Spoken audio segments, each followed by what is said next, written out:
बड़ी पीछे हो गई, एक मिनट।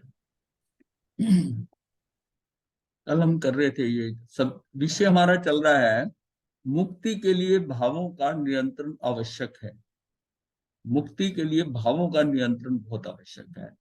आप सिर्फ करने और उसके ऊपर बाहर जो क्रियाएं हो रही हैं उसकी बात छोड़ो, भावों का नियंत्रण सबसे ज्यादा आवश्यक है।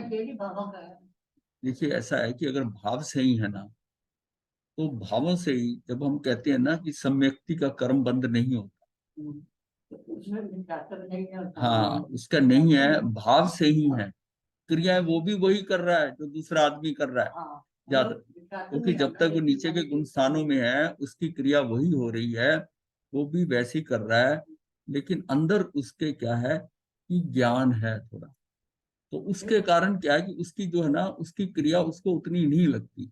इसीलिए कहा जाता है कि सम्यक्ति के लिए वो निराश्रव होता है, उसको कर्म नहीं लगते। हालांकि ये ऐसी बात नहीं है, कर्म लगते हैं।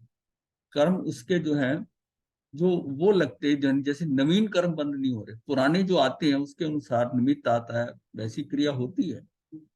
तो इसको हम कहते हैं कि वो बुद्धिपूर्वक कर्म नहीं करता, अब बुद्धिपूर्वक हो जाते हैं, बुद्धि से कुछ नहीं करता, क्योंकि उसको सम्यक के कारण उसको पता भी ये गलत है, ये ठीक, ऐसा करना ऐसा। तो उससे क्या है कि उससे इसका मतलब उसके भाव से ही है। अब भावों से, जिन्होंने भावों को कंट्रोल करा, काम वही किए हैं। तो भावों का जब हम एग्जाम्पल लेते हैं महाभारत का, महाभारत में युद्ध तो दोनों ने लड़ा, पांडवों ने भी लड़ा, कौरवों ने भी लड़ा।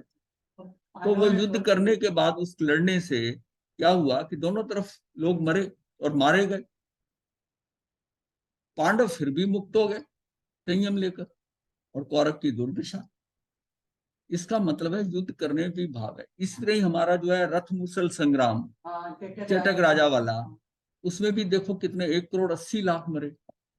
उसमें तो महाभारत में तो 45 लाख कहते हैं सिर्फ मरे, इसमें 1,80,00,000 मरे, 2 बार युद्ध हुआ। तो ये जो दो दो हिस्सों में हुआ युद्ध, युद्ध तो एक ही था, बीच में गैप आ गया था 3 दिन का। तो इसका मतलब है कि उसमें जिन जिन के भाव सही थे, युद्ध उसने भी किया, चेटक राजा, वो सब, मतलब उनका उनकी उनकी दुर्गति नहीं हुई, देवगति गए, एक उसमें मनुष्य गति में गया। तो ये करते हैं वो, मतलब अगले भव के अंदर, दूसरे तीसरे भव के अंदर वो मुक्त हो जाएंगे। तो युद्ध उन्होंने भी लड़ा, और जो बाकी सारे थे उनने भी युद्ध लड़ा, वो सारे नर्क या उसमें गए हैं, त्रियंच में गए। इसका मतलब खेल सारा क्या है, हमारे अंदर भाव कैसे, अगर भावों में निर्मलता आती जाती है, भाव शुद्ध होते जाते हैं, तो हम कहते हैं कि यह कर्म का बंध नहीं, इसका कर्म का बंध नहीं। तो ये सबसे बड़ी, उसका कर्म बंद नहीं हो। ये बड़ी स्थूल, मतलब कह देते हैं, मतलब उसका मेजर पोर्शन का कर्म बंद नहीं होता। जैसे सम्यक दर्शी का हमने बताया था, 120 में से 41 प्रकृतियों का कर्म बंद नहीं, अगर सम्यक दर्शन हो जाता उसको, अब उसके अंदर वो जो ज्ञान आ गया ना, उसके कारण उसका बंद नहीं, मतलब ये, इसको इस एग्जाम्पल को ऐसे समझे कि सोना कीचड़ में पड़ा है, सोना सोना उसको कुछ नहीं हो रहा, कीचड़ में है वो भी, और लोहा कीचड़ में पड़ा है, तो वो खत्म हो जाएगा, जंग होकर खत्म भी हो जाएगा। इसका मतलब है कि अपने आप को सोना बनाना। तो आत्मा सोना कब है कि आत्मा निर्मल है, आत्मा निर्मल है। इस एग्जाम्पल से अगर समझते हैं कि आत्मा निर्मल है, तो ये आत्मा निर्मल होने से उसको कुछ ज्यादा फर्क नहीं पड़ता उसको, इसलिए उसको कह दिया कि सम्यक दर्शी का कर्म बंध नहीं है। इसको हम अलग लेंगे, एक सब्जेक्ट है बुद्धिपूर्वक और बुद्धिपूर्वक कर्म का बंध, तो इसको अलग लेंगे, लेकिन उसको कुछ फर्क नहीं पड़ता। अब ये बात है, यहाँ हम चल रहे थे कि इन कर्मों के अनुसार कैसे चल रहा है ये सारा जो है। ये भी हमने कल बात की थी कि इनके ये सब भाव हैं, ये जो मौनी कर्म है, मौनी कर्म के अंदर हमने बताया था ये, एक तो ये बात पक्की कर लें, इसको थोड़ा रिवाइज कर लेते हैं। औदिक भाव नवीन कर्म बंध का कारण है, ठीक है। नवीन कर्म का मतलब औदिक भाव जो है ना, नवीन बंध का कारण तो वही हुआ ना, के का वो अलग बात है, उसको देख के नहीं पढ़ना। नवीन कर्म बंध का कारण है, नवीन कर्म अगर बंधेगा इसका मतलब औदिक भाव, आपका औदिक भाव से बनेगा। औपशमिक भाव, शायिक भाव और शायक शमिक भाव जो है, ये मोक्ष के कारण है। मतलब ये उन्नति करा सकते हैं। इस औपशमिक भाव, शायिक भाव और शायपशमिक भाव, इसका मतलब वो कर्म उदय में आए, जैसे औदिक भाव में भी आए थे। इसमें जो कर्म उदय में आए, तो हमने क्या करा, ये मेरा पुरुषार्थ या मैंने किया, मैंने उसको उपशम कर, उसका प्रभाव अपनी आत्मा में नहीं आने दिया, आत्मा को बिल्कुल नहीं आने दिया, और मैं निर्मल का निर्मल, उस कर्म का मैंने, वो कर्म को मैंने दबा दिया और उसका प्रभाव अपनी आत्मा में, अपने भावों में नहीं आने दिया। ये मेरा औपशमिक भाव हो गया। शायिक भाव का मतलब है वो कर्म क्षय हो गया, क्षय हो गया, मैंने उसका रिएक्शन नहीं किया उसको, और वो क्षय हो गया। उदय में आया, क्षय में हो गया। मैं ध्यान कर रहा था, मैं ऐसा था, तो उस ध्यान के दौरान वो आया, आके चला गया, और मेरे शरीर स्तर के ऊपर मुझे पता ही नहीं चला, वो क्षय हो गया। और क्षय उपशमिक भाव का मतलब है कि कुछ उसमें क्षय कर दिया, कुछ मैं उपशम कर पाया, कुछ मैंने उपशम कर दिया, ये क्षय उपशमिक भाव। तो इसमें भी जो है पार्टली, मतलब अंशतः इसमें भी निर्मलता हो गई। भाई जो क्षय हुआ तो क्षय कर दिया, क्षय का मतलब वो क्षय, और उपशम कर दिया, उसको दबा दिया। यानी कि पहले जो दो है, औपशमिक और शायिक भाव का कॉम्बिनेशन है क्षय उपशमिक। इसमें क्या है, जितनी निर्मलता, पूर्ण निर्मलता शायिक में, उस कर्म का कोई प्रभाव नहीं हुआ। उपशम में भी पूर्ण निर्मलता है, लेकिन ये सत्ता में पड़ा हुआ है कर्म, ये बाद में कभी उदय में आएगा ही। इसका ये मतलब ये सत्ता में पड़ा हुआ है। शायिक सबसे उत्तम कार्य है कि उसको कर्म को निर्जरित कर दिया, निर्जरित हो गया उस कर्म का, वो कर्म खत्म हो गया। और शायप शमिक क्या मतलब है, ये अंशतः, अंशतः हुआ, क्योंकि जो मैंने उपशम किया, जो उपशम हुआ और जो क्षय हुआ, उसके साथ ये बीच का है। तो अभी तक हमको, अगर जो जीव यहाँ तक चलकर आया, उसको ना तो औपशमिक भाव था और ना ही शायिक भाव। शायिक भाव चौथे पे मिलता है, चौथे पे आगे जब जीव जाता है तो शायिक भाव तब मिलेगा। औपशमिक चौथे से पहले मिलता है, ताकि वो उस समय उसको ये एक किस्म से लब्धि है कि उसको उपशम भाव देते हैं। अब तेरा मोहनी कर्म है, पर वो उदय में नहीं, इतने समय तक उदय में नहीं आएगा। हाँ, इस दौरान तू कर ले जो करना है, अपने दर्शन मोहनीय कर्मों का जितना मर्जी तू उसकी सफाई करना चाहता है तो कर ले। तो वो बड़ी तेजी से सफाई शुरू करता है। तो उसमें जो हम उसको गंदे कपड़ों से लेते हैं, जैसे गंदे कपड़े होते हैं, फिर अध धुले हैं और पूर्णतः साफ हो गए, स्वच्छ हो गए, धुल गए, तो इस तरह कर्मों की धुलाई शुरू हो जाती है। इन कर्मों की धुलाई का मतलब है कि कर्म, उसके ऊपर जो मेरे सम्यक के ऊपर वो जो आवरण था, सम्यक्त के अंदर भी मेरे श्रद्धा गुण पर, दोनों का फर्क क्या है, मेरे एक तो ये मेरा चारित्र है, एक मेरी श्रद्धा है। वो जो आवरण आया हुआ है, मेरी श्रद्धा पे जो आवरण आ रहा है, उसकी धुलाई चालू, उसकी धुलाई चालू।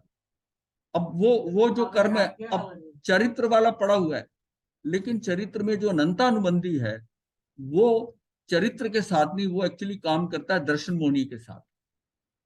जब इसकी धुलाई हो रही तो दर्शन मोहनी के साथ होता है। सात प्रकृतियां, वो चार इधर आ जाती हैं, बाकी सारी चारित्र में रहती है। तो इसका मतलब ये है कि क्या हुआ कि वो चार इधर आ गए, तो हमारी अनंतानुबंधी चली गए। और इसकी हमने जैसे धुलाई करी, जितना ज्यादा समय मिला, सारा ही धुल गया, सारा धुल गया। तो फिर क्या होगा कि शायद श्रमिक सम्यक दर्शन हो जाएगा, जिसकी जिसकी अवधि 66 सागरूपम तक है। और उसको करते करते जो कर्म जो निर्मल हुए हैं, जो कर्म निर्मल हुए हैं, वो कर्म जो है अब वो खत्म भी होने, कोई कर्म तो कर्म ही है, पहले वो रोका हुआ था, लेकिन अभी भी वो वहां से गए नहीं। इसको हम ऐसा भी कह देते हैं जैसे चश्मा पहना, मतलब निगाह ठीक नहीं हुई है, लेकिन चश्मे से हम अपना काम काम कर रहे हैं, कोई इसमें अवरोध नहीं है आपके पढ़ने देखने में। पर असली बात तो है कि चश्मा उतर जाए आपका, ठीक है, हाँ तो है। तो वो जो होता है वो हमारा शायिक भाव है, जबकि हमारे पूर्णतः स्वच्छ किए हुए कर्म जो है दर्शन होने के, वो भी हमारे क्षय हो जाए, वो भी खत्म हो जाए, तो उसके दौरान में अब मुझे शायिक संयोग तो हो सकता है जीव को, यानी तो शायिक संयोग तो हो सकता है, ये बात है। और परिणामिक भाव हमने जाना था कि बंध और मोक्ष दोनों के कारण पड़े से रहित, ना तो वो बंध में ले जाता है, ना वो मोक्ष में ले जाता है। और ये भी हमने करा था कि हमारे जो है, जब उदय में कर्म आते हैं, औदिक भाव है, तो जीव जो है क्या होता है, स्वभाव से विभाव में जाता है। तो 6 द्रव्यों में सिर्फ 2 द्रव्य ऐसे हैं जो चार हमेशा स्वभाव में रहते हैं, तो इसका मतलब उसका परिणामिक भाव है, उनमें कुछ परिवर्तन नहीं होना, ये सदा वैसा ही रहना है। और जो गति हेतुत्व है या स्थिति हेतुत्व है वो वैसा का वैसा ही रहेगा, या अवगाना हेतुत्व है वो वैसा रहेगा। ये 5 भाव अंदर अपने स्पष्ट क्लियर हो जाने चाहिए कि मेरा। अब मुझे संभालना क्या, औदिक औदिक भाव को संभालने के लिए हमने बात की थी कि हमें रिएक्टिव नहीं होना। देखिए, सिचुएशन बदलती है, प्रति क्षण सिचुएशन बदलती है, निमित्त बदलते जा रहे हैं, हमें एक ऑल ऑफ ए सडन कोई चीजें बदलती हैं, तो परिस्थितियां बदलती हैं, व्यक्ति बदलते, वस्तुएं बदल जाती हैं। अब उससे उससे हम प्रभावित होते हैं, हम रिएक्शन करते हैं, ये देखिए ये क्या कर दिया आपने, ऐसा कैसे हो गया, ये नुकसान हो गया, ये हो गया। ये क्या है, हमारी रिएक्शन है, ये हमारी परिस्थितियां जो है ना उससे हम बदल रहे हैं। तो इसका मतलब है कि औदिक भाव जो है, औदिक भाव, इसको बहुत, इसको ध्यान से, इसमें आपने प्रोएक्टिव होना है, रिएक्टिव नहीं होना। मतलब पूरा सोच समझ कर करना है, उस समय पर ही एकदम एकदम प्रभावित होकर उछल नहीं पड़ना। मतलब इस तरह जो है तेजी से करते हैं, जबकि वो स्टिमुलेट करती है वो चीजें, क्या कि ये एक्चुअल होता है हमारे शारीरिक के गुणों के हिसाब से है कि उसमें एक आदमी बड़ी तेजी से भड़कता है, एक जरा सहज से सोचता है, आराम से करता है कि इसको समय आने पे ठीक करूंगा, ऐसा करूंगा, भड़कते नहीं। हाँ, भड़कता है। अब इसको समझने के लिए कि एक भड़कता है एकदम तेजी से, और उसको अपने कॉन्सिक्वेंस का पता नहीं कि परिणाम क्या होगा, और एक बड़ी कूलली लेता है, और टाइम के ऊपर वो भी सेट तो वो भी कर देता है, लेकिन वो जो सही होता है वही करता है। यानी एग्जाम्पल अगर ये समझने के लिए, एक तरफ राहुल है, एक तरफ मोदी, सीधा समझने के लिए, वो बिना विचारे किसी बात का रिएक्ट कर देता है, बाद में उसी की मुंह की खानी पड़ती है। क्यों? वो बात का गहराई तक जाते ही नहीं, वो गहराई तक नहीं जाता तो वो सामने आती है। पॉलिटिकली नहीं समझो इसको, ये बिल्कुल सीधा समझने के लिए। और मोदी जो है वो भी उस बात को चुपचाप देखता रहता है, और समय आने पे करता है, और करता पूरा जवाब, पूरा हिसाब लेता है, पूरा हिसाब लेता है। हाँ, पूरा हिसाब लेता है। तो ये जो है ना, ये क्या है कि ही इज प्रोएक्टिव, ये प्रोएक्टिव है। सोच समझ के जो, हाँ, प्रोएक्टिव है, वो प्रोएक्टिव है, वो रिएक्टिव है। तो मतलब इसको बड़ा क्लियरली समझो। प्रोएक्टिव का मतलब ये कि वो इनिशिएटिव लेता है, पहले ही करता है सारी चीज, पूरी उसके तथ्य सोच समझ कर कि मैं ये करता हूँ, भड़क कर नहीं कि बाद में पछताना पड़े, ऐसा नहीं। सारे सारे एंगल देखकर, सारी दृष्टियों से देखकर फिर उस पॉइंट को कैसे उठाता है, जो आम आदमी के समझ में नहीं आता कि कैसा है। कोई कितना भी, मतलब वो वही आदमी कर सकता है जो कितना कूल है, कितना कूल है। हाँ, दूसरा भड़क जाए। हम भी कर्मों से ऐसे ही भड़कते हैं कि आते हैं। जब अगर हम ये हमारे अंदर बात हो जाए, ये हमारे ही किए हुए, जैसे अपने बच्चे का किया हुआ आपको ज्यादा दुखी नहीं करता, या आपको नहीं करता, और दूसरे का किया दुखी करता है, ये भी कर्म अपने ही समझो। इनसे ज्यादा दुखी होने की जरूरत नहीं है, अपने ही किए हुए हैं, यही आ रहे हैं सामने हमारे, उसको एक्सेप्ट करो। और उसमें कुछ करेक्शन करनी तो सोच समझ के करो। ये क्या हुआ कि आप कर्म का परिस्थिति आई, निमित्त ऐसा आया, आप भड़क गए और कर्म अपना और बांध लिया। ये जो हमारा इस तरह भड़कना है, किसी रिएक्शन में जाना है एकदम है, वो आती है, ऐसी स्थिति आती है, हम उसके अंदर बिल्कुल उछल पड़ते। मतलब लोग जिस तरह जवाब देते हैं, कई बार बात करते हैं। हाँ, हाँ, मतलब आप सहज से देखो ना, अगर आपके साथ कुछ हो रहा है तो आपके कर्मों का हो रहा है, आपके कर्मों के कारण हो रहा है। अब झगड़ा करे, एक भाई भाई से झगड़ा करे कि तुझे इतना मिला, तू यहाँ बन गया, मैं नहीं बन पाया, ये करा, उसके साथ लड़ाई करने लगे। भाई उसके कर्म उसके साथ है, तेरे तेरे साथ है। तो ये सब कुछ तेरा ही किया कराया है, फिर भड़कना क्यों, उत्तेजित क्यों होना? ये जो उत्तेजना है, ये उत्तेजना हमको फंसाती है। ये हमारी उत्तेजना अगर शांत होती जाए, कूल होती जाए हमारे अंदर, कि हाँ ठीक है, वो चीज हुई, आपने नोटिस कर ली, पर उत्तेजित होकर नहीं, सोच समझकर इसका मैं क्या उपाय करूं, कैसे करूं। अब खाली उत्तेजना करके नवीन कर्म बांधना, ये कहाँ की समझदारी है? इसका मतलब हम तो मुक्ति नहीं होना चाहते, और संसार भी बिगड़ता है। उत्तेजित होने में, ये नहीं मुक्ति की बात है। अब जो कर्म बांधा है इसका मतलब संसार भी बिगड़ेगा। हाँ, तो फिर इसी चक्कर में तो अनादिकाल से लगे हुए हैं। और अनंत भ्रमणा, अनंत भव हो गए। अब मनुष्य भव है, समझ रहे हैं, सब सोच रहे हैं, मान लिया अब सब पता भी चल गया, और अब आचरण में नहीं अगर आए तो फिर वहीं के वहीं, फिर वहीं के वहीं है। आचरण में आए। ये मैं देखता हूं कि जब कोई साधु भड़कता है ना, तो मैं सोचता हूँ कि साधु भड़के इसने किया क्या? फिर इसने वेश परिवर्तन किया सिर्फ, साधु क्यों भड़क रहा है? उसको तो आम आदमी से ज्यादा उसको कई चीजों से आके समझ है, उसको तो वो दूसरों को समझाता है और फिर भड़क रहा है। भावों की उत्पत्ति में कर्म का निमित्त है 53 भाव हमने जाने थे। इन 53 भावों की उत्पत्ति में कारणभूत कर्मों की अपेक्षा अनुसार है। ये हमने 53 भाव जाने थे कि क्षय के साथ 9 है, 21 है, 18 है, 3 है। हाँ, तो सारा है। तो यानी कि आप देखिए ये सारे जैसे जैसे वो कर्म है उस हिसाब से ये हो रहा है। अब उसको हमने कर्मों के साथ लिया तो ये डिवीजन जो हुई कर्मों के साथ है। जो भावों के अनुसार 53 तरह के भाव थे, उनको वो जो भाव हैं वो कितने कर्मों को 8 तरह के कर्मों में कैसे डिवाइड होंगे, ये भी हमने कल किया कि वो कर्मों में कैसे होंगे। तो इसमें यह था कि इनको विश्लेषण किया था कि ज्ञानावरणी कर्म के 6 भाव, ये 6 भाव में तो ये सारा डिटेल कर चुके हैं हम।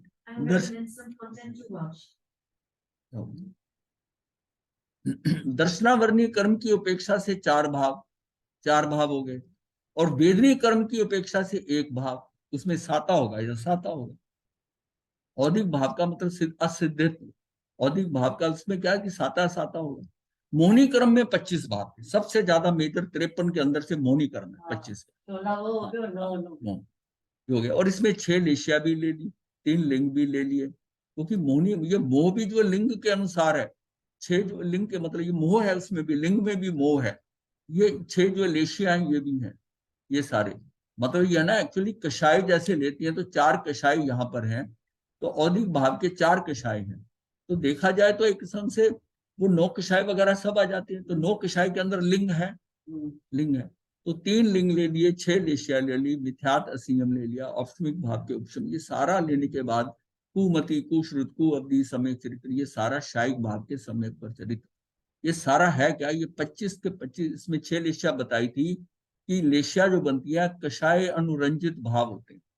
लेशिया कैसे आती है कि कौन सी योग प्रवृत्ति है कषाय कैसे अनुरंजित होकर योग प्रवृत्ति लेशिया, कषाय अंदर होते हैं, उसी हिसाब की जो है ना योग प्रवृत्ति करके जो पुद्गल लेता है, जिस तरह के कषाय अंदर होते हैं, तीव्र है कि तीव्रतम है, उसी रंग की जो है ना कार्बन वर्गनाएं आ रही, वो 6 कलर 6 रंगों में आ रही, अप्रशस्त 3 आ रही है, प्रशस्त 3 आ रही है। उसके अनुसार वो रंगों का चयन कौन कर रहा है? आपका कषाय कर रहा है। आयु कर्म की अपेक्षा 4 भाव है, मतलब 4 गति बनेगी, तो चारों गति में जाएगा। अंतराय कर्म के 10 भाव हैं, 5 इसके होते हैं दान, लाभ, भोग, भोग ये वीर है। उसमें शायिक और शायप शमिक भाव है, 2 तरह के हैं कि दान, लाभ, भोग, भोग ये जो है ना भोग वीर है, इसका शायिक और शायप शमिक। इसमें एक तो फुल्ली, एक पार्टली, एक पूर्णता है। स्वभाव की उपेक्षा से 3 भाव है, जीवत्व, जीवत्व है उसमें, उसका अस्तित्व है, अस्तित्व है तो जीवत्व है, जीव का भव्यतव्य है और अभव्यतव्य, ये 2 में से कोई एक होगा। यहाँ इतना विशेष जानना चाहिए कि कुमति और कुश्रुति यद्यपि ज्ञानावरणी कर्म के शिवशम से निष्पन्न भाव है, तथापि इन्हें मोहनी कर्म के उदय के निमित्त से कुज्ञान संज्ञा मिलती है, अतः उन्हें मोहनी कर्म के निमित्त भावों में गिराया गया। हमने जाना था कि हमारा मोहनी कर्म का इफेक्ट कहाँ से होता है? जब ज्ञानावरणी कर्म का उदय होता है। ज्ञानावरणी कर्म के उदय से फिर दर्शनावरणी उसके साथ ही है। इसका मतलब शुरुआत कहां से हुई? कुज्ञान, यानी कि अज्ञान, अज्ञान, अतएव उन्हें मोहनी कर्म के निमित्त भावों में। अब मोहनी कर्म जो जागृत होता है वो ज्ञानावरणी, दर्शनावरणी, और उसके बाद में दर्शन मोहनी है, और आगे चरित्र मोहनी आ जाता है। तो इस दोनों मिलाकर जो मोहनी कर्म का इफेक्ट है वो कहां से शुरू हुआ? आपका ज्ञान और दर्शन से हुआ। और दर्शन क्या है? वो तो ज्ञान के साथ ही है। तो जहां अज्ञानता आई वहां अदर्शन है, तो अदर्शन अज्ञान। जब हम किसी चीज को देख ही गलत रूप से रहे हैं तो फिर जानकारी भी गलत होगी। हमारा जानना भी गलत हो जाए। तो ये इसको इसलिए इसको भी उठाकर मोहिनी कर्म में डाला, तभी वो 25 प्रकृतियां बनी। इसी प्रकार 6 लेशियाएं हैं, यद्यपि मोहिनी कर्म की प्रकृतियां नहीं है, तथापि कषाय अनुरंजित परिणामों को लेशिया कहा गया है। कषाय से अनुरंजित परिणाम है, वो क्या है?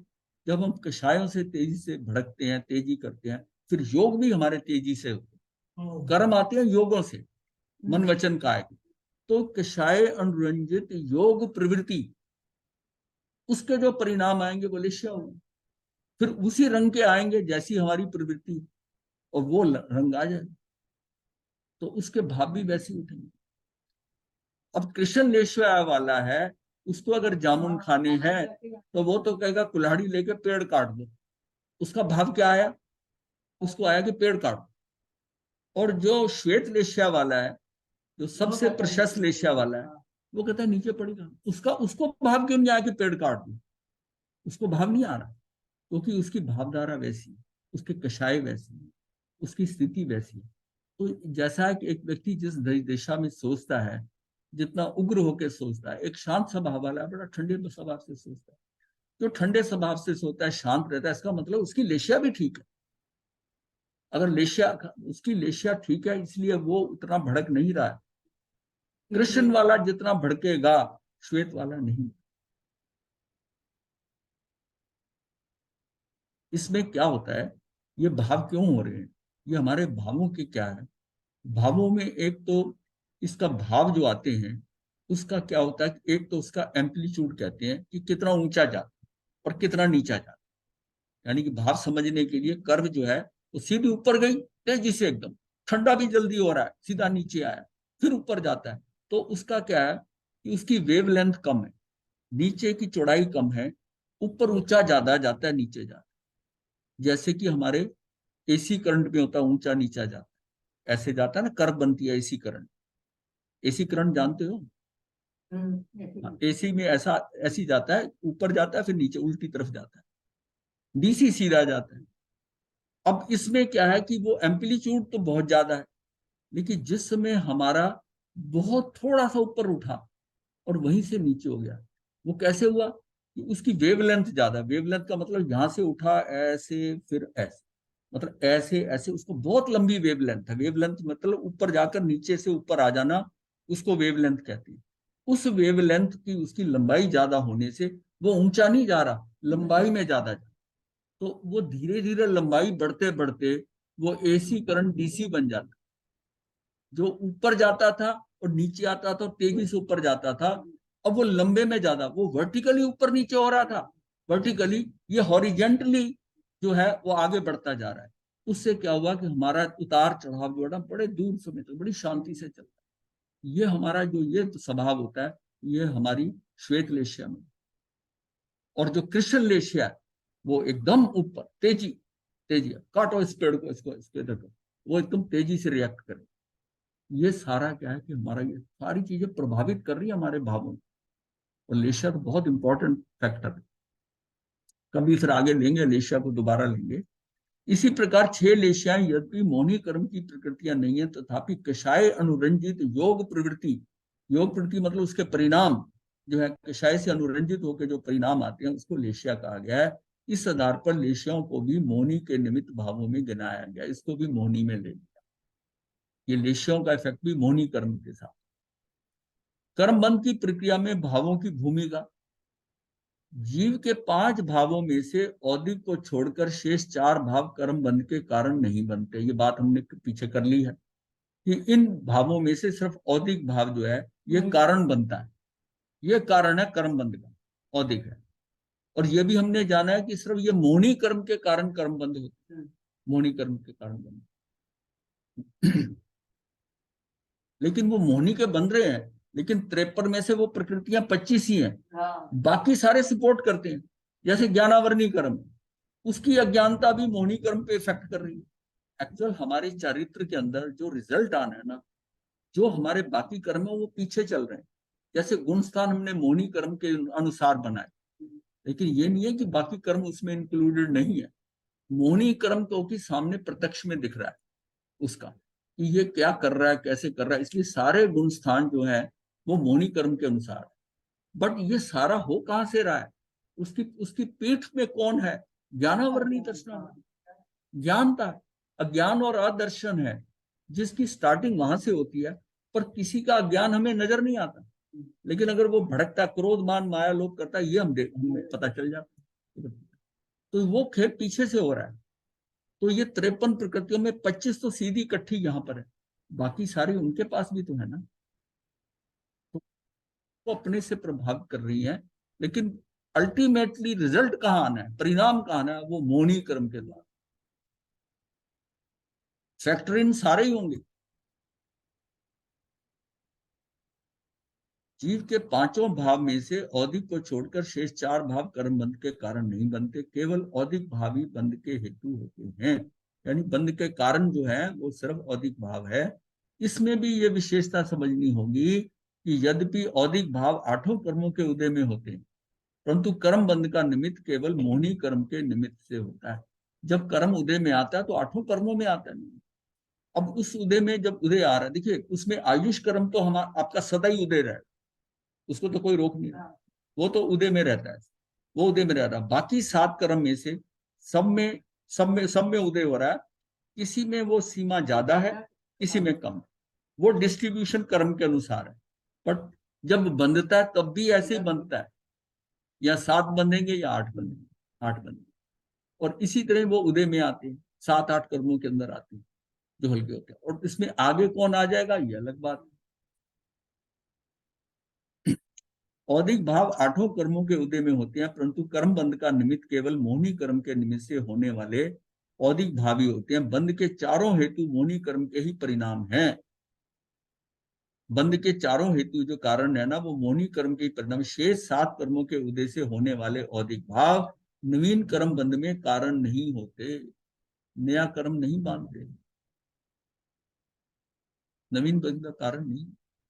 क्योंकि मिथ्या दर्शन, अवृत्ति, प्रमाद और कषाय और योग बंद कराने वाले ये पांचों प्रति एक मोहनी कर्म के ही पारिवारिक सदस्य हैं। क्योंकि होना खेल सारा इनसे है, और ये किसके हैं? ये मोहनी कर्म के सदस्य हैं, पारिवारिक सदस्य हैं, ये उसी के अंडर आते हैं। ये सारे अवृत्ति, प्रमाद, कषाय और योग जो है कहा मोहनी कर्म के लाते। इसलिए सारा जो है ना वो मोहनी कर्म पे डाल दिया, डल गया। यानी कर्म बंध के हेतु रूप में जो 5 प्रत्यय बताए गए हैं, उनमें मिथ्यात्व ही बंध का सबसे बड़ा सशक्त और प्रधान कारण है। सबसे बड़ा क्या है? मिथ्यात्व, यानी मिथ्या दर्शन। और मिथ्यात्व क्या है? ये सम्यक का उल्टा है। सम्यक का उल्टा है मिथ्यात्व, जो है सम्यक का उल्टा है। अब इसका मतलब है कि मिथ्यात्व जितना ज्यादा है, सम्यक उतना दूर है। जो जो हम मिथ्यात्व से निकलते जाएंगे, सम्यक उतना नजदीक आता जाए। तो इसमें सबसे मेजर मिथ्यात्व का है। हम अपने अंदर से मिथ्यात्व को निकालेंगे तो समझिए कि सम्यक की तरफ जा रहे हैं। अब क्या है, लोग सम्यक कहते हैं कि सम्यक कैसे आ जाए, मिथ्यात्व निकालते नहीं। सबसे पहले कार्य जो है, अपने अंदर से मिथ्यात्व निकाल दो। मिथ्यात्व निकलेगा, वो बाकी तो काफी हद तक अपने आप ही आ जाएंगे लाइन में। फिर आप चाहे समझ लो, लेकिन सबसे पहले तो उस जड़ में से निकालना है ना। ये बिल्कुल वैसे ही है कि दूध में एक बूंद जहर जैसे होती है ना, वो पूरे को विषाती है। मिथ्यात्व वो है। आप कितना भी अच्छे कार्य कर रहे होंगे, सब कुछ कर रहे होंगे, लेकिन अगर अंदर मिथ्यात्व, कुछ नहीं रिजल्ट आए। चाहे आप दान भी कर रहे हो, लोगों की सहायता भी कर रहे हो, सब कुछ कर रहे हो, पर हो मिथ्यात्व, तो फिर क्या है? ये एक बूंद जहर पीना सारे दुख को हटा देगा। हम साधु बनकर मिथ्यात्व नहीं निकालते तो भी हाँ, यही आ रहा है। साधु बनकर भी हम अगर जो चीजें हम जानते हैं हम मिथ्यात्व में रहते हैं, तो कैसे हो? तभी कहते हैं ना, फिर वो क्या है कि सांप ने कैंचुली बदल दी पर विष नहीं त्यागा। अंदर से जहर तो नहीं गया ना। हाँ, कैंचुली बदली है, विष नहीं त्यागा है। असली बात तो विष त्यागने में। कैंचुली त्यागी या ना हो क्या फर्क पड़ता है, विष त्यागना जरूरी। पर हम तो कैंचुली पे चलते हैं। बाहर की दृष्टि है ना कि ये बन गया, साधु बन गया। सबसे जरूरी है कि अंदर से मिथ्यात्व निकले। ये तो मतलब इससे इससे बड़ा विषय नहीं है। जो इस मनुष्य भव के अंदर की मिथ्यात्व से निकलना, तो मिथ्यात्व को समझते क्यों नहीं हम, कि मिथ्यात्व को जानकर हम इससे छुटकारा पालें। जैसे छूत का रोग होता है, हमें पता है इससे है, खाना खाना हाथ धो के खाना, इससे खाना बीमारी फैलती है, गंदे हाथ शरीर के अंग को नहीं लगाने। बिल्कुल ऐसे ही है, इसको निकालना है पहले, और कुछ करने से पहले इसको निकालना है। जब तक हम ये नहीं करेंगे कि ये जो मिथ्यात्व की जितनी कैटेगरी है उसको हम नहीं निकालेंगे, ये निकालना बहुत जरूरी है। अब मिथ्यात्व हमने जो समझाया ना, वो बेसिक मूल मूल में समझाया। अब इससे आगे अपना सब्जेक्ट उसमें उसको और डिटेल में लेके जाए। आप मिथ्यात्व को क्यों नहीं समझ पा रहे, या मिथ्यात्व कैसे हो रहा है, तो ये अपने अंदर अभी तक जितना आपने मिथ्यात्व समझा है, ये अपने अंदर चेक करो कि क्या वो निकल गया है। का निकलना बहुत जरूरी है, उसी से सम्यक्त का बीज पड़ेगा। अगर मिथ्यात्व है, अब जितना सम्यक्त के लिए ध्यान करते रहो, जो मर्जी करते रहो, कुछ नहीं होगा, कुछ नहीं होगा, क्योंकि वो विष पड़ा हुआ है अंदर। उन उसको साथ में त्यागते जाओ, उसको बढ़ाते जाओ ध्यान को, तब जाकर आपको सम्यक कहीं आए। वो निकल जाएगा तो आपको बिना ध्यान के, ये थोड़ी कि सिर्फ ध्यान ही कोई आता है समय, नहीं। इसका मतलब अंदर मिथ्या तो निकल जाए।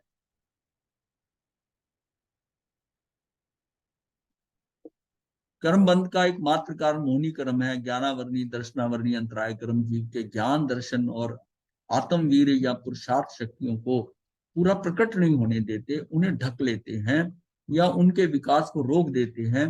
किंतु इतना होते हुए भी इन तीन घातिया कर्मों के उदय से उत्पन्न औदिक भाव जीव के नवीन कर्म बंध में हेतु नहीं। मिथ्यात्व निकालने से आपको देखिए क्या फर्क पड़े। मिथ्यात्व निकलता है, आपके अंदर से अविरति भी कम होगी, उसका इम्पैक्ट आएगा। आप वो चीजें जो निकलोगे ना, तो व्रत भी आपके आने शुरू हो जाएंगे, आप समझेंगे उसको। आपका प्रमाद भी कम होगा। अगर प्रमाद है तो मिथ्यात्व पड़ा है, अगर निकाला है तो प्रमाद। योग भी आपके मन वचन का है कि ठीक है, पहले शुभ होंगे, अशुभ से शुभ में आओगे, फिर धीरे धीरे शुद्ध में आ जाओ।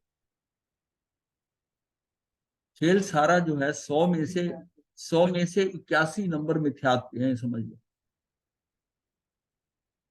इसका कारण यह है कि वह कर्म आत्मा की शक्तियों को हीन अधिक तो करते रहते हैं, पर उन्हें विकारी नहीं करते।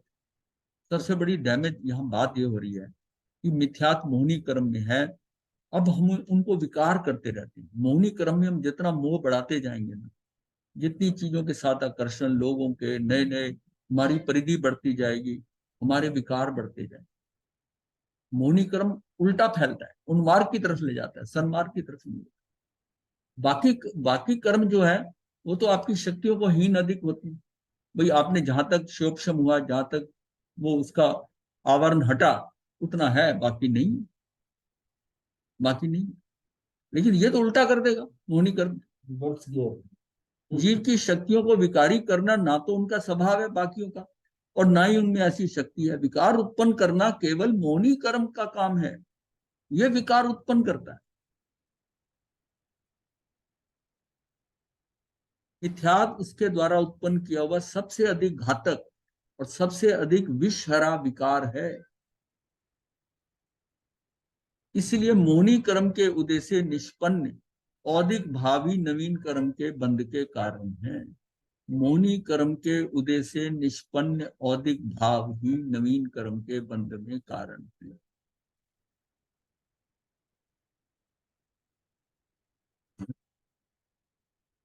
ये नवीन कर्म बांधे। आप देखो ना, आपको असाता आई, आपका कर्म उदय में आया, वेदनी कर्म का, थोड़ी पीठ में दर्द हुई, शुद्ध वेदनी, भूख लगी, जैसा अगर कुछ नहीं हुआ, आप ध्यान कर रहे हो तो क्या आपको कुछ असर थोड़ी होगा। मोहिनी कर्म के अंदर अगर आप जो करते हो, क्या होगा, आपका राग द्वेष दर्शन मोहिनी मिथ्यात्व जागृत हो गया। राग द्वेष मिथ्यात्व के कारण आपने रास्ता उल्टा पकड़ लिया, उन मार्ग की तरफ चले गए, उस चीज को आपकी दृष्टि उल्टी हो गई, उसको सही दृष्टि, सम्यक दृष्टि नहीं हुई। सम्यक दृष्टि का मतलब कि राइट विजन, आप उस चीज को सही ढंग से देख रहे हो, जैसी वह वैसी जान रहे हो, उसी हिसाब से उसी से निर्णय ले लो। वो जैसी है वैसी अगर आप नहीं जान रहे तो आपसे गलत हो, आपसे गलत हो, वो वैसी जान रहे हैं। ये फर्क होता है। मतलब युद्ध करते हुए पांडव ये सोच रहे थे कि इस युद्ध में हिंसा हो रही है, हमें नहीं करना चाहिए था, पर ये हमको मजबूरी में करना पड़ रहा है। इसने तो हर गलत आदमी को सहन करना, ये भी तो कहा जाता है ना, उसको सुधारना है। ये इतना इनका प्रभाव हो गया है, तो ये गलती हो रही है। तो ये सारा क्या कि अंदर उसके कॉन्सिक्वेंसेस मालूम थे, जागृत थे, अंदर से जागृत थे, मूड नहीं थे। उधर दुर्योधन की तरफ से मूर्ता थी। या ऐसे डिसीजन होते हैं मूर्ता के कारण है, ये सुई की नोक नहीं दूंगा, क्यों नहीं देगा भैया, युद्ध ले लेना, ये कौन है, ये सोच विचार नहीं आया। ये मतलब है दृष्टि, मतलब आंखों के आगे पर्दा, उसके कॉन्सिक्वेंस नहीं नजर आ रहे कि इसके परिणाम क्या हो जाएंगे, हम कहाँ पहुंच जाएंगे। इस टाइम यही दिखाई दे रहा है, ये तो कुछ भी नहीं है, ये तो गिनती के, हम हैं, हमारे साथ कृष्ण की पूरी सेना है, तो क्या होता है, ये क्या कर लेंगे हम पांच, केवल कृष्ण ही उधर है ना, उसकी संख्या।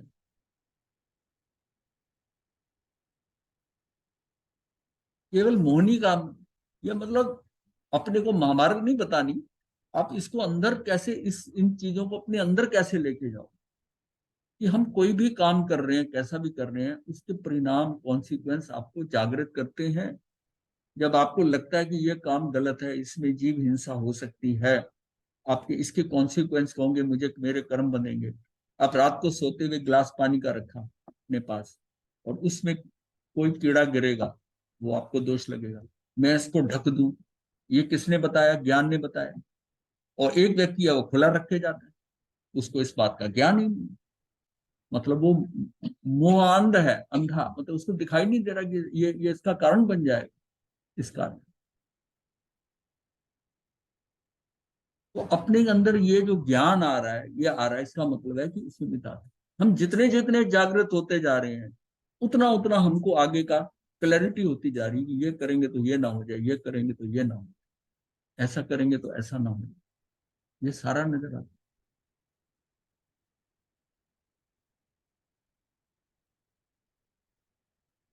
मिथ्यात्व उसके द्वारा उत्पन्न किया हुआ सबसे अधिक घातक है, सबसे अधिक विषहरा विकार है, इसलिए मोहनी कर्म के उदय से निष्पन्न अधिक भावी नवीन कर्म के बंध के कारण है। ज्ञानावरणी दर्शनावरणी अंतराय कर्म हमारे ज्ञान दर्शन वीर गुण को हीन अधिक करते हैं, करते रहती हैं। ये हमारे को क्या ज्ञान दर्शन, इसमें ये हमारे जो गुण है ना, ये ज्ञान दर्शन गुण, ये हमारे मेन बेसिक है। ये जो जीव के होते हैं कि अनंत ज्ञान अनंत दर्शन अनंत सुख अनंत वीर, ये तो उत्कृष्ट स्थिति है हमारी अनंत। लेकिन ज्ञान दर्शन सुख वीर हमारे शिवक्षम के अनुसार हमारे में हमेशा है, हमेशा है।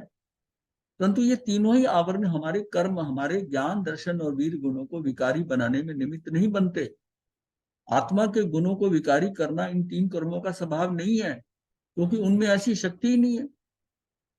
वास्तव में इन तीन आवरणीय कर्मों के साथ उदय में आकर मौनी कर्म हमारी समझ के सारे समीकरण बिगाड़ देता है।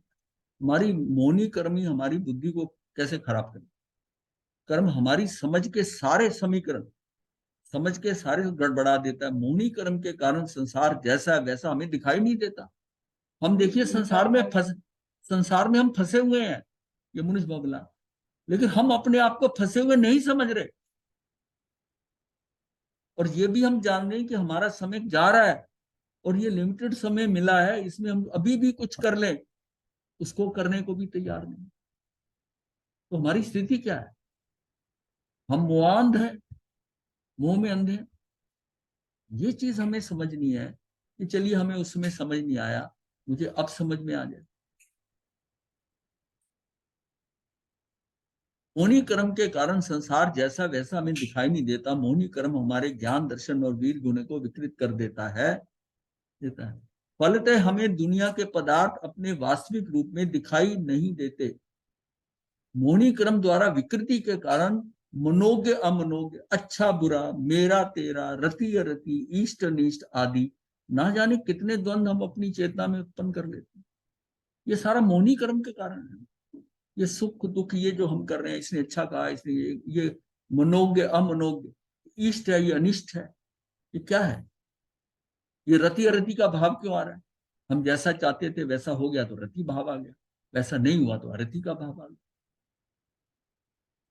तो मेरा तेरा, ये मेरा मेरा किसको कहोगे? जिसके साथ मोह है उसी को मेरा कहते हो ना, किसी और चीज को थोड़ी कहते हो। ये मेरा तेरा कहाँ, ये मोहनी के कर्म है। इतने द्वंद हम अपनी चेतना में उत्पन्न कर लेते हैं। ये द्वंद ना तो हमारे ज्ञान में होते हैं, ना ही किसी पदार्थ में पाए जाते। द्वंद हमारे ना तो ज्ञान में द्वंद है और ना ही किसी पदार्थ में पाए जाते हैं ऐसे द्वंद की ये है तो ये नहीं है, उसका नहीं है। ये ये द्वंद मेरी इच्छाओं में, मेरी कामनाओं में द्वंद है। ऐसा हो जाए, अगर मैं कामना इच्छा ना करूं फिर द्वंद काएगा? मैं कामना इच्छा ही नहीं करता तो फिर द्वंद किस बात का? और इच्छा करता क्यों? इच्छा इसलिए करता हूं कि मेरी मर्जी से कुछ होने वाला है। ऐसा होता है क्या? जो होना है वही होना है, फिर इच्छा क्यों करता है? इच्छा करके फंसता है। इच्छा इच्छा करके हम फंस रहे हैं ना। अगर हमें इच्छा ही ना हो कि कैसा मिले तो फंसेगा ना। हम गोचरी के लिए जाते हैं, अगर इच्छा करते हैं कि ये हो तो क्या गोचरी वैसी मिलेगी? नहीं होगी। अगर आप सहज भाव में जा रहे हो, उन्होंने बनाई है, जो उन्होंने बनाई है हमें दे रहे हैं, बस ठीक है। अब ये इसको एक एग्जाम्पल समझ के सोचो, इच्छा करने की जरूरत है। जो मिल रहा है, जैसे गोचरी, जब गोचरी पे आपका कंट्रोल नहीं है, गोचरी पे आपका कंट्रोल नहीं है तो फिर किसी भी चीज पे आपका कंट्रोल नहीं है। ये तो आपको अपने कर्मों के अनुसार मिलनी है, तो जो मिल जाए ठीक है। तो ये जो द्वंद है ना, ये हमारे द्वारा क्रिएट किए हुए हैं। अब जब कहते हैं कि कुम्हार सोचता है कि वर्षा ना हो, भाई तेरे हाथ में वर्षा ना हो। अब क्या, वर्षा होगी तो दुखी हो?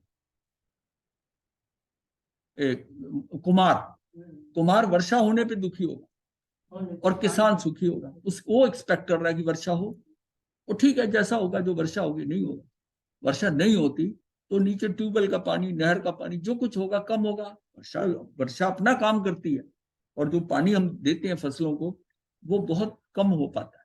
वर्षा नेचुरल होती, नेचुरल। अब ये पानी लिमिटेड मिलता है, हर कोई नहीं दे सकता। कहाँ है पानी का अवेलेबिलिटी, कहाँ है? उसने ट्यूबवेल लगाया कि नहीं लगाया? ये सारी चीजें क्या है? आप आप अपने जीवन में, हम इन चीजों को व्यवस्था पे क्यों नहीं छोड़ रहे? जब सब कुछ व्यवस्था के अनुसार होना है तो मैं इच्छा क्यों करता हूँ? या तो है ना कि जैसी आप इच्छा करते हो वैसा माल मिलेगा। लोक में तो यही है, अध्यात्म में बात उल्टी है। लोक में तो जो आप ऑर्डर दोगे वही मिलेगा, उसकी उसकी प्राइस दोगे तो मिल जाएगा। यहाँ पर तो चीजें घटित हो रही हैं, और ये आपकी की हुई है पहले की, उसी हिसाब से मिल रही है। तो फिर इच्छा किस बात की? ये बेसिक प्रॉब्लम है। ये मोहनी कर्म के कारण मैं इस चीज को समझ नहीं पाता और मैं इच्छाएं करता। मेरा ये भाव है, मेरी इच्छा ये है, मैं इच्छा ये है। ये इच्छा हर जीव करता है, कम बढ़ती होती है, इच्छा होती है, इसलिए संसार में। और संसारस्थ करेगा। इच्छा खत्म हो गई तो मुक्त हो गया, इच्छाएं खत्म होगी तो मुक्त हो गई। लेकिन हम कम तो करते सकते हैं, उसको समझ तो सकते हैं ना। तो मतलब खेल अब कहाँ रह गया? ये जो हम दुखी और सुखी हो रहे हैं, ये किस बेस पे हो रहे हैं? देखिए, सुख और दुख दूसरा देता है। ये मुझे दुखी कर रहा है, ये मुझे सुखी कर रहा है, पर साता साता मेरे अंदर का है। साता साता मेरे अंदर का है। मेरे अंदर उस बात की एक्सपेक्टेशन ना हो। अब कई बार कोई दुखी आपको करना चाहता, आप दुखी नहीं हो रहे, ये स्थिति भी तो होती है ना। मथे बंदा महाराज जी। गस सुख माल को गस सुख माल को वो दुखी कितना करा, वो दुखी हुए। अंदर स्थिति क्या है, मैं कहाँ पड़ा हूं। जब आपके बोलते महाराज साता है, साता मतलब आपकी आत्मिक स्थिति के अंदर आप ठीक हो। बाहर तो प्रतिकूलता आएंगी भाई, सुख दुख देने वाले तो आएंगे, परिस्थितियां आती हैं, सब आती हैं। आपको साता है, बाहर बड़ी गर्मी पड़ रही है, बड़ी लू चल रही है, और उसके उसके कारण वो संत बैठा, वो नहीं दुखी हो रहा, उसने त्याग किया हुआ है। अब ये सारे कंडीशंस क्या, ये हमारा सारा, ये सारे द्वंद हम नहीं पाले हुए हैं। और वो शुरू क्या थी, इच्छाएं, कामनाएं, तृष्णाएं, लिप्साएं, वासनाएं, ये सारी क्या है, ये मोहनी कर्म के कारण। इसलिए मोहनी के ऊपर सारा दोष आता है कि मेरा मोहनी कर्म।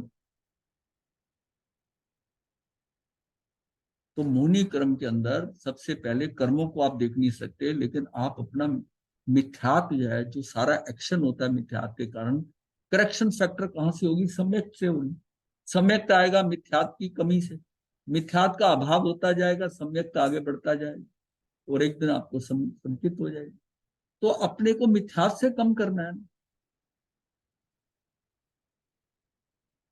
हम स्वयं ही अपनी अज्ञानता के कारण मोह राग द्वेष के उदय से निमित्त अपनी विकारी परिणति में अपना वर्तमान झोंक देते हैं। ये सारा क्या हो रहा है, ये हम इसमें झोंक रहे हैं। मतलब अब ये सारा करने में क्या हो रहा है, समय मेरा जा रहा है, मैं प्लान कर रहा हूं, ऐसा कर रहा हूं। हाँ, सबसे इंपॉर्टेंट चीज मेरा वर्तमान है। अगर मैंने इच्छा ही नहीं किया तो मेरी इच्छा करने में भी समय नहीं लगा। मैं जो काम कर रहा हूँ, मेरी कोई इच्छा नहीं है। वो कितना बड़ा फैक्टर है कि मेरा वर्तमान में इच्छाएं कर रहा हूँ, फिर वो पूरी नहीं होती, फिर मैं दुखी हो रहा हूँ। I am wasting my present. और जो मेरे लिए सबसे ज्यादा मूल्यवान है, जिसको भगवान ने कहा कि एक समय का प्रमाद मत कर, इसी पूरे टाइम फ्रेम के अंदर तुझे जो कुछ करना है तू मैक्सिमम कर ले। जो तू कर सकता था वो भी नहीं किया, और आयुष खत्म होगी तब भी फंसा।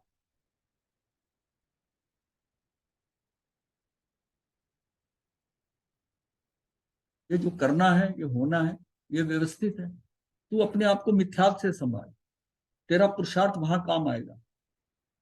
हम चीजों को बाहर से बदलना चाहते हैं, बदलना अंदर से है, बाहर का आपके हाथ में नहीं है। जो जैसा निमित्त आना वो आएगा, जो जैसा कष्ट होना है, बारिश होनी है, गर्मी पड़नी है, वो सब होगा।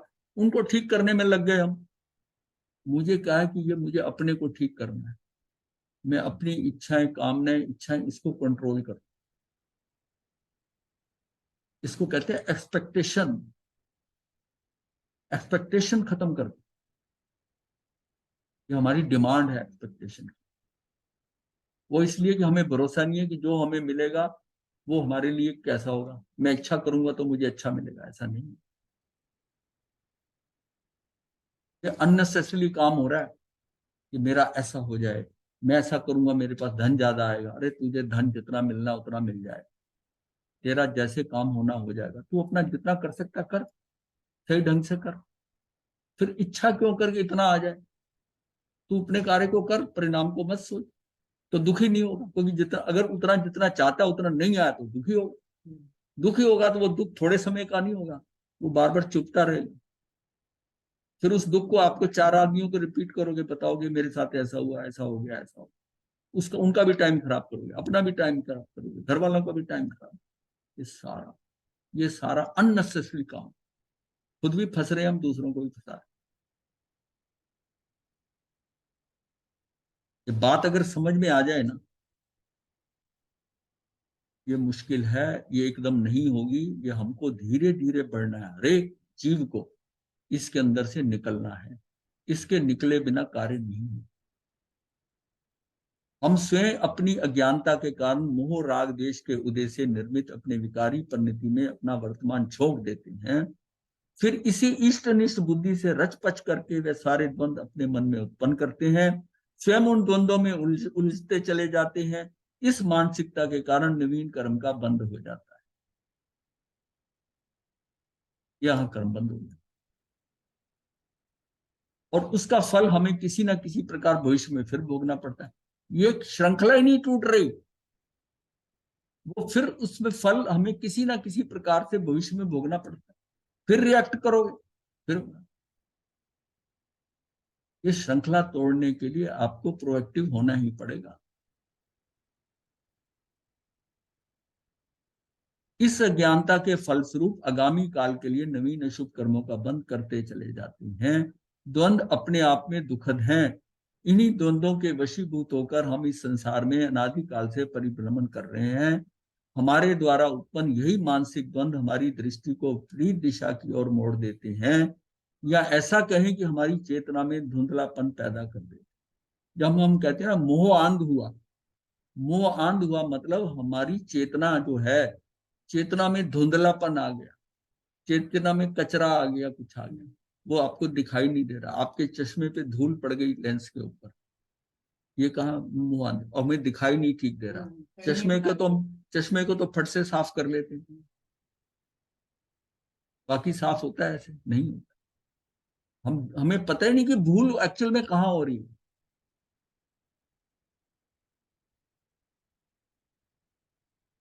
वो गालिब का एक शेर है ना कि तमाम उम्र मैं आईना साफ करता रहा, धूल थी चेहरे पर और आईना साफ करता रहा। मतलब गालिब गालिब एक भूल तमाम उम्र करता रहा, धूल थी चेहरे पर और आईना साफ कर, ही साफ कर, वो उसको ही साफ कर रहा है, वो धूल अंदर है। और हम करेक्टिव एक्शन कहाँ ले रहे हैं? सारा बाहर ले रहे हैं। प्रॉब्लम सारी अंदर है, प्रॉब्लम अंदर है। हमारी चेतना में धुंधलापन पैदा करते हैं, जिससे हमारी दशा अंधवत हो जाती है, जैसे मोआंध कहते हैं, या अंधवत हो जाती है, यानी सन्मार्ग छोड़कर उन मार्ग पर आरूढ़ हो जाते हैं, उस पर उन मार्ग पे चढ़ जाते हैं, उल्टा हो जाते हैं। बस कितने ही कार्य हैं बिना चेक करे हम करते, अपनी मर्जी से जो है ये ठीक है कर आगे बढ़ गए, फिर लगा कि ये गलत हो गया। कभी हमने क्रॉस चेक कर कर ये ठीक है, ये ठीक है, तो सारा चेक करके फिर करा। वही करेगा जिसमें संतुलन बना रहेगा। इतनी इतनी होगी सोच समझ की कि इसको सारे एंगल से देख ले, सब तरफ से देख लिया, कहीं से चोट ना पड़ जाए, फिर उसमें जो सबसे मैक्स अच्छी स्थिति है वो कर ले।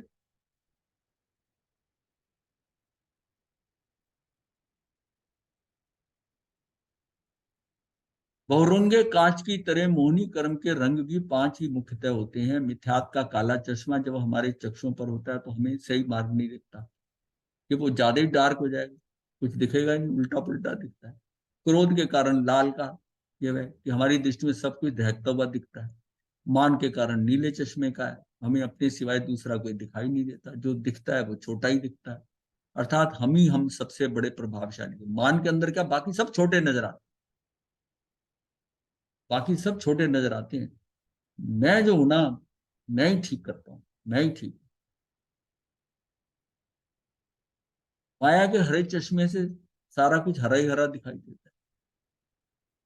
मतलब अपने अपने लक्ष्य को पूरा करने के लिए किसी सीमा तक चला जाए, उसको अपना मुझे ही जीतना है, मुझे ही प्राप्त करना है, वो सारा हरा हरा है, वो माया होता है। लोभ का पीलापन हमारी दृष्टि में छा जाता है, तब हम अपने आप को पीलिया रोग के शिकंजे में जकड़ा हुआ अनुभव करते हैं। हर चीज सुनहरी दिखाई देगी लोभ के कारण, इसमें भी प्रॉफिट हो जाएगा, ये भी ठीक हो जाएगा।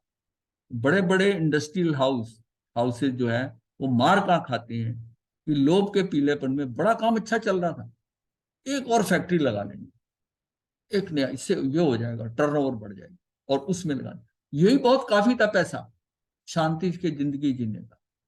अब हमारा लोभ है ना, अगर तो यह है कि ये हम जो कमाई कर रहे हैं ये सारा ठीक है, हमारा गुजारा हो रहा है, मालिक का गुजारा नहीं हो रहा, उसकी फैक्ट्री में काम करने वाले वर्कर का, उसका गुजारा हो रहा है उस पैसे में, और जो कंपनी चला रहा है उसका गुजारा नहीं हो रहा, वो गुजारा कर रहा है, क्योंकि उसकी एक्सपेक्टेशन, अपेक्षाएं उतनी ज्यादा नहीं है, वो उसको उसमें मैनेज कर रहा है जिंदगी, और जो उससे कई लाख गुना कमा रहा है वो फिर एक ऐसी चीज में इन्वॉल्व हो जाता है, ये भी काम चौपट हो जाता है, और रातों की नींद हराम हो जाती है, ऊपर से नीचे गिरता है। मतलब ऐसा देखा है लोगों की जिंदगियां बदल गई, कुछ ज्यादा पाने के चक्कर में जो हाथ में था वो भी चला। तो उसको वो कहते हैं ना, यूपी की एक आती है कि चौबे जी चले थे छब्बे बनने, दूबे बन के रह गए। तो ये अंदर भाव रहता है कि हम वहां पहुंचे। वहां पहुंचने में कुछ सक्सेसफुल भी होते हैं, पर वो एक्स्ट्रा है ना भाई। आपको कुछ भी फ्री नहीं मिल रहा। जो ज्यादा कमा रहे हो तो ज्यादा पाप से कमा रहे हो। जब उसको आप खा ही नहीं सकते, उतना उतना आप इस्तेमाल ही नहीं कर सकते, तो अपने ऊपर क्यों भार ले रहे हो? जितना भार मजबूरी में लेना पड़ रहा है उतना ही लो ना। जो आपको लगता है कि भी इसके बिना गुजारा नहीं होगा, तो ठीक है, वो आपकी मजबूरी है।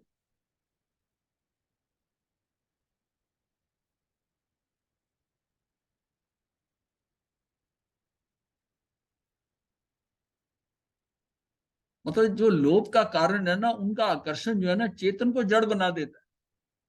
उसकी सोच बुद्धि ऐसी हो जाती है, उसको सब कुछ यही नजर आता है कि बस ऐसा कर दूंगा ठीक हो जाएगा। चेतन को जड़वत कर स्थिर कर देता है, स्वार्थ पूर्ति के लक्ष्य पर अटका देता है और सन्मार्ग से भटका देता है। मतलब वह संतोष कहाँ जाएगा जिंदगी में? अगर एक फैक्टर संतोष बताया है भगवान ने कि भाई सम भाव में रहो, सम भाव है, सम रखते, तो समता आएगी तभी ना।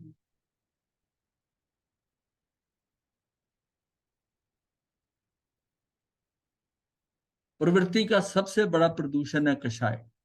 कर्म बंध के समय सबसे अधिक योगदान कषाय का होता है, क्योंकि मिथ्यात्व, अविरति, प्रमाद भाव जीव की प्रवृत्ति में क्रोध, मान, माया, लोभ के रूप में चरितार्थ होते हैं। इन कषायों की सघनता या तीव्रता के अनुसार ही मिथ्यात्व, अविरति और प्रमाद की तीव्रता व्यक्त होती है। इन्हीं के अनुसार हास्य, रति, अरति, शोक, भय, जुगुप्सा और वेद आदि में जीव की संलग्नता घटती बढ़ती रहती है। इसका अर्थ यह हुआ कि कषायों को मंद करना ही बंध से बचने का एकमात्र उपाय है। कषाय कब मंद होंगे? जब आप रिएक्टिव कम होंगे, प्रोएक्टिव होंगे। शायद तब कहोगे परिस्थितियों को आप थोड़ा उसका एनालिसिस, विश्लेषण करना चाहिए। इस ये मतलब है कि ये बोला है इसने, मुझे ऐसा कहा, क्यों कहा? इसे सोचे क्या मेरे से कोई भूल हुई है, या कैसा इसने क्या कहा? इसका कहने का ये भी होता है शब्द गलत चुने हैं, इसका अभिप्राय क्या था, मंतव्य क्या था। अंदर से हो सकता है ठीक हो, इसका कोई खास भाव नहीं है। शब्दों को पकड़ के चलोगे तो ऐसा होगा। तो ये अपने को ना सारी चीजें समझनी होती है। वो वही समझ पाएगा जो थोड़ा रुक के विवेक से उस चीज को चेक करेगा। जो ऐसे आई और उल्टा जवाब देगा सीधा, उसमें भूल हो जाएगी, कहीं ना कहीं गलती। आपने देखा नहीं, जब गुस्सा करता आदमी तो उसमें उसको ये नहीं पता होता क्या बोला, क्या हुआ। मैं से दूसरे बताते हैं, हाँ, बाद में फील होता है, उसमें वो चीजें नजर नहीं आती। तो इसका इतना प्रभाव करता है ये मौनीकरण, उसमें उसको बिल्कुल मुआन, बिल्कुल अंधा कर देता है, मूर्छा में ले जाता है, विकृत कर देता है। उसे पता नहीं चलता क्या करती, और वो जाता है जो कर्मों के अनुसार होना है, वही होता है। अब वहां आप अपना पुरुषार्थ दिखा सकते हो कि मुझे ऐसा नहीं कर, यही आपका पुरुषार्थ है। भाई वो चीजें तो व्यवस्था के अनुसार होंगी, और उनके अनुसार करोगे तो वैसा होता रहेगा। और आपके हाथ में क्या कि वैसा मैं ना करूं। और वैसा आप क्यों नहीं करोगे? जब आत्मा में निर्मलता होगी, ज्ञान आ जाएगा, थोड़ा थोड़ा ज्ञान आ रहा है, समझ आ रही है, हम सजग होते जा रहे हैं। सजग होने का मतलब ज्ञान आ रहा है।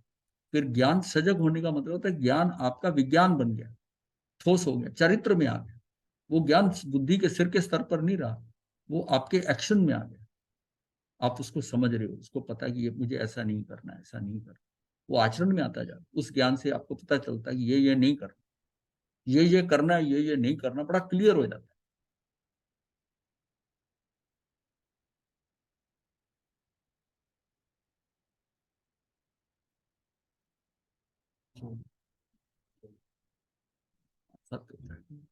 18:05 ये भी बहुत इंपॉर्टेंट है, कल देखेंगे। आज तो ऑलमोस्ट देखा ना हमने, वो रिपीट हुआ है। वो इसलिए मैं चाहता था कि वो मेजर एक्चुअल में क्या कि अपने को ये कवर नहीं करना, वो अंदर समझना है कि हम बदले कहाँ। करता माइक ऑन, माइक ऑन। क्या हो गया? अच्छा, उनकी आपस में बात हो रही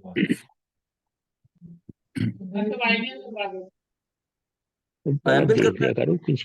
धारणा प्रमाणे बोस रे, गुरुदेव एक आसना। हाँ जी, धारणा प्रमाणे काश। ओ श्री। वंदना गुरुदेव। हाँ जी,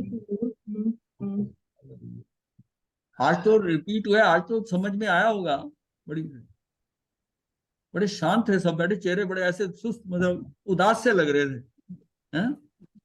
विपिन जी अब हंसे हैं थोड़ा।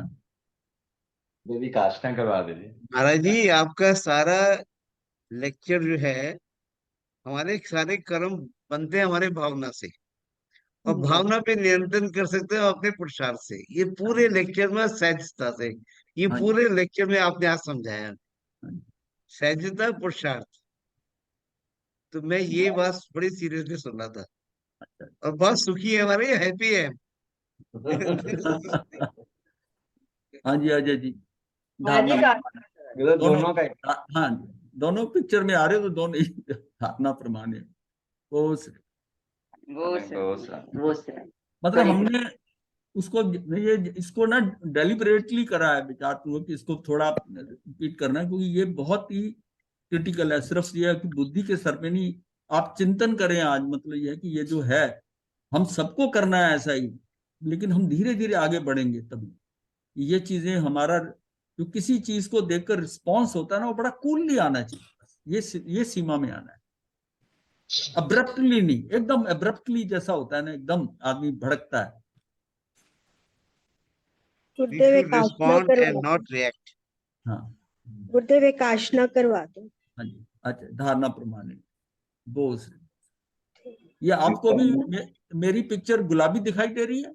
हाँ जी जी, जी हाँ, पिंक दिखाई दे रहे हैं हमारे दिख रही है। Pink pink. हाँ वही गुलाबी कह रहा हूँ ना, मैं हिंदी में कह रहा हूँ। हाँ जी, हाँ जी। हाँ जी, हाँ, पिंक भी दिखाई दे रही है, गुलाबी। मैंने सोचा ये हमारे में ही आ रही है, शायद आपको गुलाबी नहीं नजर आ रही।